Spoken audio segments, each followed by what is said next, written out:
Hola chicos, ¿qué tal? Muy buenas tardes. En esta oportunidad vamos a continuar con nuestras clases de historia del Perú.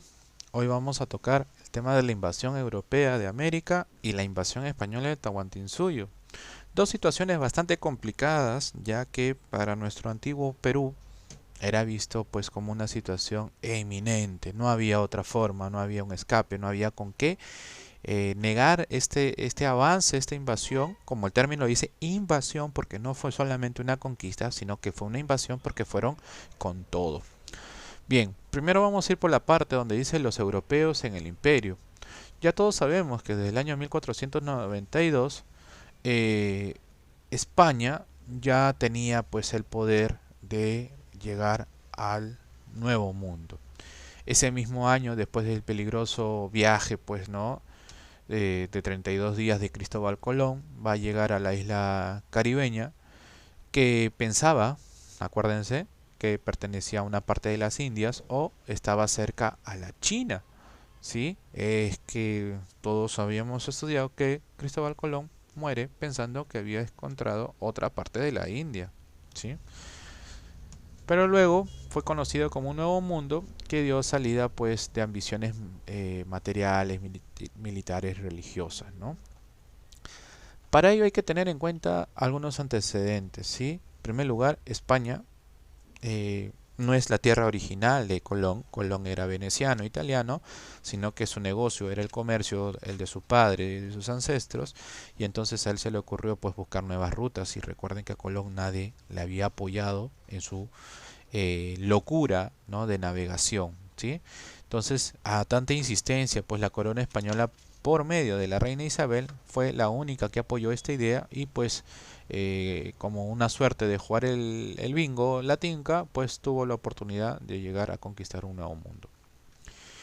Pero ¿qué idea de España teníamos? España no estaba en un momento muy bueno, España estaba en plena guerra, estaba peleando fuertemente contra los árabes, contra los musulmanes, porque se trata de la época de la expulsión de los árabes. Acuérdense que el 3 de enero de 1492 se acaba con la batalla de Granada, dando fin al poder de los árabes en el sur de España. Pero no quiere decir que toda España estaba liberada. Y recuerden que en el mismo año, en un 12 de octubre, es donde se descubre América. Entonces, ¿qué hubiese pasado si se hubiese descubierto un año, 2 años antes América, con el dominio de los árabes en España?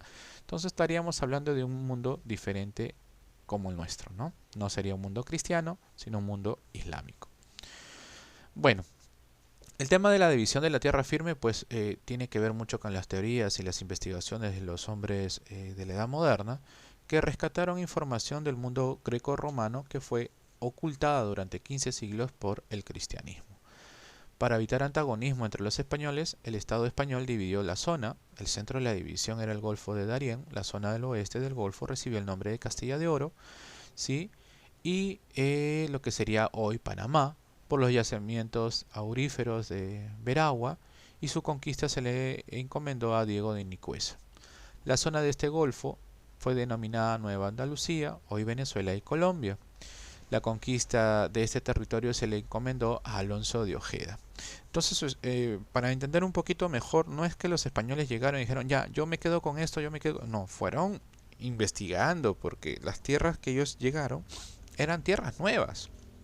No sabían qué peligros traían, no sabían qué dificultades traían, porque acuérdense que a pesar de haber sobrevivido este gran viaje, mucha de la tripulación española terminó herida y muertos en el camino y con algunas enfermedades.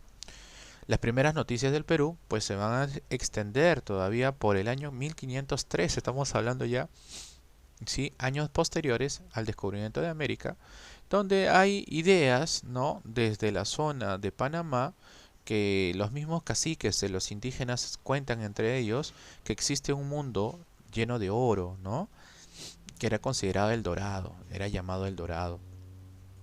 Y bueno, hay un cacique, pues que estaba ubicado en Panamá, un río llamado Virú, y donde se contaba en esta historia, ¿no? Y es como decir, vamos a, qué sé yo, a Villasol a escuchar la historia de Villasol, ¿no? Entonces de ahí sale el nombre de Villasol. El Perú, si ustedes analizan, no tiene un significado propio. Si tú vas a un diccionario y buscas el término Perú, significa República del Perú. pero antes no tenía ningún significado.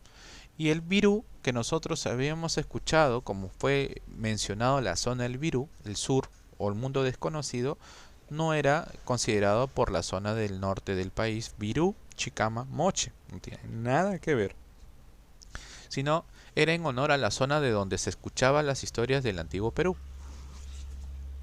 Acuérdense que inclusive cuando Pizarro llega al Perú, no lo llama Perú, lo llama la tierra del Berú, del Virú, y es ahí después todavía en la capitulación, ¿no?, donde van a firmar su conquista en España, donde le van a poner un nombre oficial, porque Pizarro quería ponerle Toledo o Nueva Toledo en honor a su tierra, ¿no? También quería llamarle la Nueva Reina, en honor a la reina por su apoyo, y por ahí un nombre raro le salió de Virú, Berú, aunque todo el mundo se burlaba de ese nombre, y crearon el nombre de Perú. O sea, fue en una reunión la creación del nombre de nuestro Perú. Bueno, sobre el tema de los viajes de Pizarro, para nosotros no es nada nuevo, es un tema que lo han visto inclusive desde la época de primaria. Entonces ustedes saben muy bien que los primeros viajes de Perú y todo lo demás.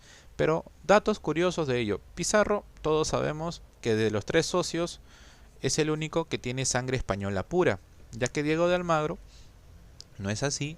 Su madre fue morisca, en otras palabras fue árabe, y su padre fue español.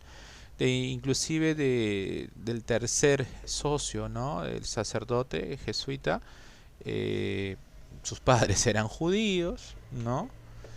Y bueno, se habla de un cuarto socio que no se menciona en las crónicas literalmente, pero fue muy importante, Pedro Arias, que era el líder de Panamá, el que les dejaba salir a investigar, porque sin el permiso de él nada funcionaba.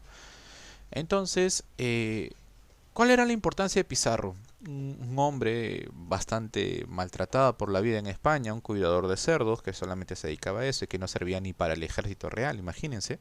Era considerado un despojo de humanidad. Y cuando tiene la oportunidad de viajar al Nuevo Mundo, no lo duda, porque solamente iban no solamente los valientes, sino gente que no tenía nada que perder. Y Pizarro hace eso. La ventaja de Pizarro que era un hombre curioso. Entonces Pizarro no solamente llegó a un nuevo mundo, ya un hombre mayor, entrado en los 40 y tantos, 50 años, sino que fue bueno pues como estratega. Entonces estuvo muy de cerca cuando el único conquistador estudiado, considerado de España, fue Hernán Cortés, el que conquistó México. Usó una técnica bastante interesante que es el de asustar a los mexicanos con los caballos. Tengan en cuenta que muchos de los animales que conocemos hoy en día no tenían origen americano, entre ellos los caballos y el ganado. Pero el caballo cumplió una función muy vital, ¿no? Eran seres divinos para los indígenas de esa época y de esa zona, y entonces pues eran fácilmente dominables. Pizarro va a usar lo mismo. En la capitulación de Toledo es donde Pizarro va a regresar a España y se va a entrevistar con Carlos I o Carlos V. Recuerden por qué tiene el mismo nombre, porque el mismo rey de España a su vez era el emperador del Circ, ¿sí? Tenía doble función como rey de España y como emperador del Circ. Inclusive había una disputa porque el rey de España ni siquiera hablaba español, imagínense, era más austriaco que otra cosa. Pero bueno, la cosa que se entrevista con él y le va a dar todos los cargos y privilegios de su descubrimiento, y de pasar un simple miembro, pasa a ser un hombre noble por su gran hazaña de conquista, y le pide que la conquista continúe, y así va a dar fruto con su tercer viaje, ¿no?, de Panamá hasta nuevamente al Perú, pero ya no por la zona de Colombia, sino por las costas, ¿no? Acuérdense que para ello se descubre un nuevo mar, y al cual van a ser bautizados como el Océano Pacífico. Nadie sabe por qué le pusieron Pacífico, sabiendo que el océano nuestro es uno de los más bravos, pero ese es el nombre que le han colocado, quizás con una doble intención, ¿no? Pero ahí está. Bueno, sobre el tercer viaje ustedes también ya lo conocen, cuestión de revisar. Acuérdense del acontecimiento de la Isla del Gallo, donde Pizarro pues es detenido, ¿no?, por este líder español en Panamá, ¿no?, por Pedro Arias de Balboa, porque no cumplió su fecha de retorno. Entonces fue enviado pues por un comisario, ¿no?, de España a encontrarlo ahí y regresarse. ¿no? Y también encontró una sublevación, pues, ¿no? De sus soldados españoles de Pizarro ya estaban, pues, tristes, ¿no? Y desmerecidos porque no encontraban nada de lo que le habían ofrecido los oros y todo lo demás. Entonces Pizarro hace, pues, ¿no? El tema este de cruzar la línea a lo Rómulo y Remo, ¿no? El que quiere regresarse a España o Panamá pobres pero vivos, regrese, o el que quiera arriesgar su vida y regresar con dinero, vengan conmigo. Y bueno, después de ese acontecimiento, pues se dice que la gran mayoría de las tropas se regresaron con el alguacil español a Panamá y solo se quedaron 13 miembros. Pero las crónicas no hablan solamente de 13 miembros españoles, sin contar a los hombres de carga que eran indígenas panameños utilizados como bestia de carga y no son contabilizados. En total llegan a ser un promedio de 50 personas que continúan la travesía de la Isla del Gallo y va a bajar hasta donde va a empezar todo, lo que sería Tumbes, ¿sí?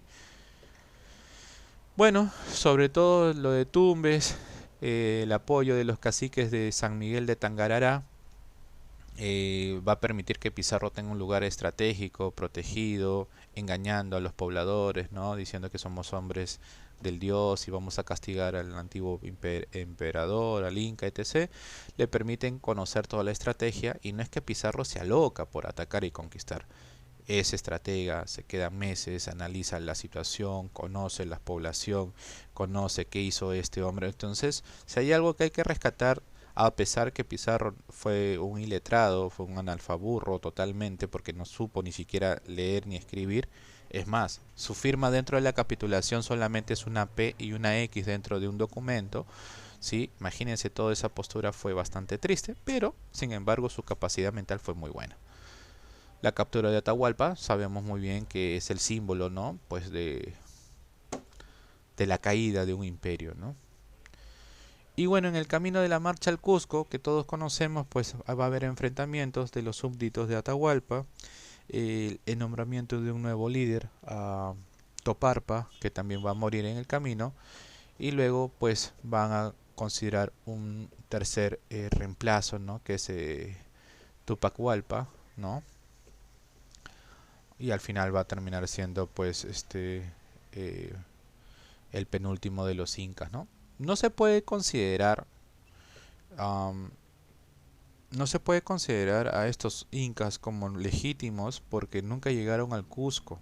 Es más, está en duda que Atahualpa debería ser considerado inca porque él conquista y pide la corona de su hermano Huáscar, pero jamás llega al Cusco. En Cajamarca es donde va a ofrecer, ¿no? el tiempo y luego iba a ir en ceremonia a tomar el Cusco, pero no le dio el tiempo porque los españoles le quitaron esa oportunidad. Por ahí viene la duda, ¿no? De cuántos incas exactamente fueron, por ahí va.